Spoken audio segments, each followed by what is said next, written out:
Bonjour, moi c'est Ouedraogo Père-Nwende Dieudonné.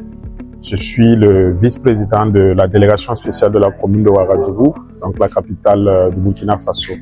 Alors je participe à ce caucus et nous voilà à la fin de la première journée.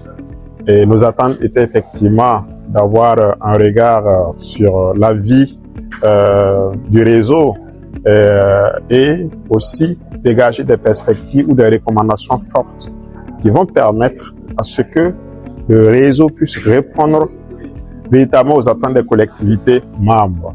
Ces attentes sont essentiellement de pouvoir être très utiles à ces collectivités membres, les apporter un soutien en termes de renforcement de capacité, mais également, on ne va pas parler de maîtrise d'ouvrage comme en génie civil, mais de maîtrise de compétences déléguées dans la mesure où ces élus peuvent être à mesure d'aider les collectivités à élaborer des projets, mener des plaidoyers auprès des partenaires techniques et financiers afin de répondre aux besoins de mobilisation des ressources actuelles qui est un problème parce que les États mobilisent pour répondre à leurs besoins.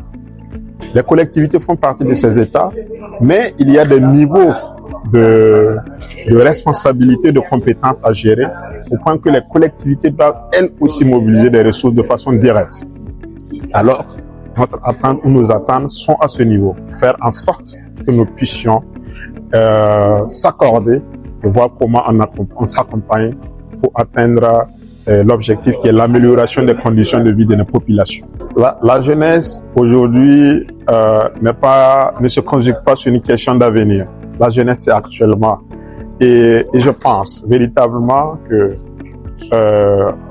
au lieu de penser que la jeunesse doit attendre, assurer son rôle quand les aînés ne seront pas là ou attendre se faire former, moi je pense qu'on doit associer les jeunes pour qu'ils apprennent des aînés et assurer la pérennité de l'organisation. Parce que si on va attendre la retraite des aînés, avant que les jeunes ne viennent, on risque de ne pas avoir tout le contenu ou tout le travail que les aînés ont construit.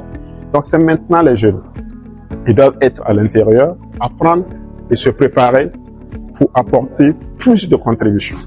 Et donc je pense que Ouagadougou est bien engagé pour soutenir la jeunesse et la jeunesse occupe une place maîtresse dans la gouvernance locale de Ouagadougou. Et partout là où Ouagadougou est, elle soutiendra toujours la position de la jeunesse.